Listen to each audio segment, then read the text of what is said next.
gone. A home run for Bo Bichette. 2-2 pitch. Liner to left field, a base hit. Another run for the Blue Jays. Bichette last year had 22 steals in 29 attempts. Takes a peek in to see the throw. There's Daniel Carinci, and that allows Bichette to take second with a stolen base. We're here in Manchester, New Hampshire. It's the home of the New Hampshire Fisher Cats, the AA affiliate for the Toronto Blue Jays, and we're going to break down some video with some of the Blue Jays' top prospects, starting with Bo Bichette. Bo, thank you for taking a little time to look at some video. This is from a doubleheader last Saturday, and we're just going to roll through the at-bats, and I want to just hear what you have to say about at each of these. Now, this, starting off the game one of the doubleheader, was your first at-bat. Going into this, how much do you know about this pitcher that you're facing? Yeah, well, this is Scott Copeland, I believe. He's a bit older than me. I think he was in the big leagues a couple years ago. So what I knew about him, he didn't have a lot of velo on his fastball. He's kind of a sinker baller guy. So I kind of figured it'd be a comfortable at bat. But there's a reason that he's been in the big leagues. So I knew he'd make pitches with a sinker. And so right here, I'm kind of just trying to see what kind of depth he's got on this pitch, first pitch. Right, so you take the first right. pitch. Yeah, and it was kind of a outside, kind of caught the edge of the corner. That's the kind of pitch he made, so I'm just trying to stay inside this sinker. And I did a pretty good job right there.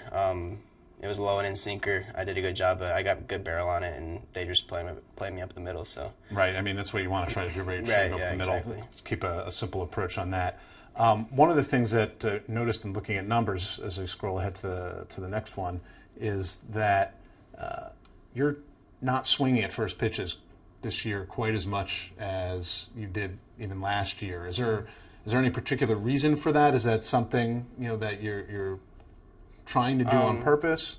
Yeah, no, I think that I'm getting approached a little bit differently. I think that everybody knows that I'm an aggressive hitter, and so I'm getting a lot of off-speed pitches first pitch, a lot of fastballs out of the zone. They're not really challenging me with the first pitch, so I'm just trying to be a little bit more patient and make sure I get a good pitch to hit. All right, so this is your second at-bat. Is first pitch. Yeah, after talking about how you're not swinging at first pitches, this is. Yeah.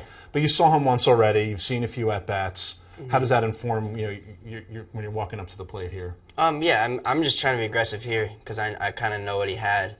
He made a good pitch on the inside corner. For the most part, I stayed inside it pretty well, and I hit it pretty well to the second baseman. But they just play him up the middle, and they the right way that time. So here's your third at bat. Yeah, and so this one, I think I struck out here. But he kind of went. I think he threw a breaking ball, a couple get me over breaking balls that I took, kind of on the low and outside corner, and the good pitches. And then with 2 strikes, he threw a different kind of sinker than he'd been throwing me all day. It was kind of more of a strikeout sinker. I think it had a lot more depth on it. It was just a really good pitch, and he threw it low and inside exactly where he needed it. So, he got me to chase it. Right, and on top of that, then Davis, who was on first, takes off, and you got nailed for interference on that one. Right. Yeah, I'm not so sure about that call. I don't really know the rules about that, but I just kind of swung and missed and fell over the plate, and then the guy, I think he just ran into me. Right. But I think once you cross over the plate, that's that is interference. So that was a ball up high you're taking. I mean, it wasn't a bad at bat. No, I had this entire doubleheader. I had good at bats. Just didn't work out. Is that something that as a young hitter you have to learn, that you can have really good at bats and take things from it, even if the box score says 0 for 3 at the end of the day? No, it's important. I think the best hitters give away the least amount of at bats, least amount of pitches, and so as long as you're okay with how your approach was that at bat, you stuck to your approach, you trusted yourself, I think you got to be okay with the result. Let's scroll ahead to your last at bat, and this was a situation where you guys rallied in the 7th. As first pitch you fouled back, was that one that as you're circling back around, you think, oh man, that should have had that one? No, that was a little up. For the most part, right there, I'm thinking, okay, good swing, way to be aggressive, but let's get him down a little bit. And then I think this is the pitch I hit. He threw a cutter inside, pretty good pitch, and I mean, I'm fine with the result considering what happened after. Right, and then after that, first of all, you got to run in and you beat out the double play, and then how much more confidence do you have knowing, okay, if I don't drive the ball and drive in 3, the guy you have hitting behind you, especially the way he's swinging it right now, is more often than not going to get it done. Yeah, I mean, he's incredible right now. He can't seem to hit a ball soft. But, I mean, I've been around him for a couple years now, and I just think as long as I take care of my business, whatever happens, and, he'll pick me up. So he's great to play with. Does anything he does at this point, does anything surprise you? I mean, are there times where, like the other day, you hit a ball clear out of the stadium? I mean, do you look at that and like, yeah, okay, or are there times that even you have to go, wow? Well, honestly, I mean, he didn't do that kind of stuff last year. He got a lot better in terms of being able to hit for power, I think. And it showed up in spring training. So I would say I was a little surprised during spring training the way that he was hitting, balls not just hard but high also. And he just kind of carried it over this year into the season. And so, this season has been very surprising, but he showed a lot of improvement during spring. Right. We're into game 2 now, and I'm going to, first time up you walked. Yeah. Which I know has been a part of your game pretty much since you started. Then we're going to go to top of the 3rd. So this guy, pretty much everybody for Binghamton, all their starters at least, they all seem to have sinkers. So this guy was pretty much the same guy as the first guy who started. And this at bat, he threw a couple sinkers. I think first pitch was a breaking ball. But he was trying to come in on me with sinkers and eventually got 2 strikes. And I had laid off his breaking ball, and so I kind of said, okay, I know what his sinker does. I know what his breaking ball does. Got to worry about anything. So I was just trying to let the ball get as deep as I could with 2 strikes. And he threw a sinker in, and I was able to, kind of get inside of it and hit it down the right field line.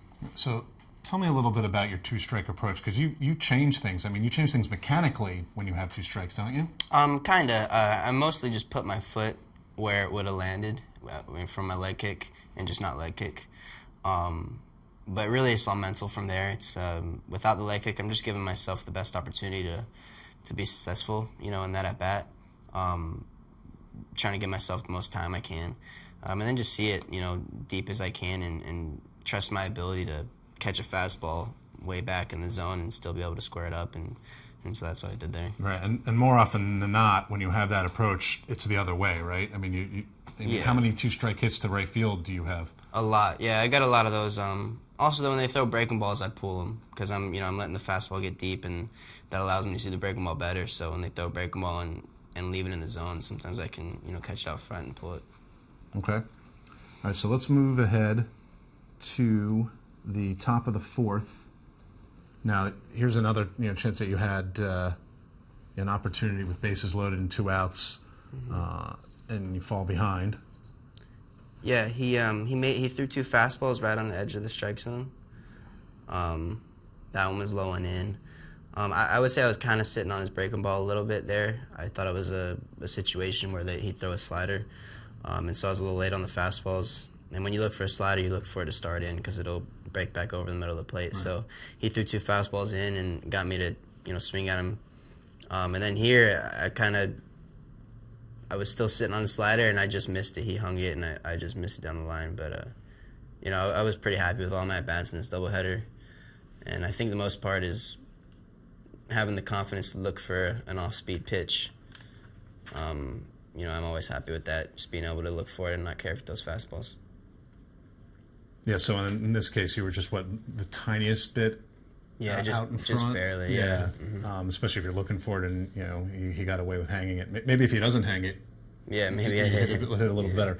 The last at bat is in the 6th inning, and it's a 4-pitch walk. Mm-hmm. And the video, that's not that exciting, but right before that, Davis also had a 4-pitch walk. How much does that inform when you're going up? Do you think not necessarily taking, but boy, he's really got to come into me because he's clearly having trouble finding the strike zone? Yeah, well, I think sometimes having Vladdy on deck Sometimes it works to my advantage because they'll come at me a little bit, and sometimes it doesn't. Sometimes I get too aggressive and kind of don't give myself enough credit that they don't want to pitch to me also. And so in this situation, I'm going up there with this pitcher. He doesn't walk a lot of people, so I didn't really give much credit to that walk before me. I was still going up there trying to look for a good pitch, be aggressive. And the one thing I did really well in this doubleheader is I never really got out of my element. I continued to look for a good pitch and just try to put good swings on good pitches. And you had it seems like you're starting to make those adjustments a little bit better. You had a 10-game hitting streak that was snapped. Do you feel like you're making those decisions more consistently now than maybe you were a couple weeks ago when you were, I won't say you were scuffling because the numbers are still pretty good, but by comparison? Yeah, no, I haven't hit the way I want to this year. Obviously, I have some decent numbers, but there's more for me, more that I want to do, and I think that just being at the AA level, knowing that I'm that much closer to the big leagues, I kind of was trying to do more than I needed to, I guess, and I would say about a week ago I kind of realized like the only way that I'm getting to the big leagues is by playing the way that I play and being myself. And so when I kind of realized that and kind of flipped the switch to just being there every single pitch, just being in the moment, that's helped me a lot, and I think that I've kind of turned a corner here.